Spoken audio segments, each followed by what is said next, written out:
Pumunta kayo at magsampa ng kasong kriminal para sa leverage ng pagbabayad. Magsampa kayo ng kasong kriminal dahil yan po ay falsification of public document. Kasi po, bakit po kasong kriminal? Kasi po, pwede kayong magsampa po ng ibang kaso pero mahirap po yan kung kasong sibil. So, ang mangyayari po, magpa-file po kayo ng kaso for falsification. Kasi dahil makukulong siya, mas malaki po yung chance na makikipag-settle siya sa inyo. So, kaya pag nagdemanda kayo ng falsification, pwede nyo gamiting leverage yan para, o sige, hinto ko na tong kaso na to, magbayad ka lang nung 2.50 na nakuha mo sa amin. Kung gusto mo lagyan ng interest, pwede din naman, wag lang masyadong unreasonable or unconscionable kasi pag sobrang laki ng interest, hindi din naman makatwiran yon. Okay po? Yung nga po yung sinasabi ko nga po, kung civil case lang po, mahirap talagang bawiin niya kasi hindi naman siya makukulong doon eh.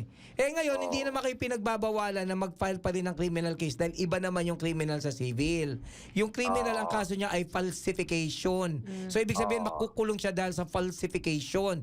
Pero dahil may kasong kriminal, maaari nyo pong gamitin yung kasong kriminal na yan para pilitin siya magbayad. Malinaw po? Alamin at himayin ang issue at batas dito sa Basta Batas!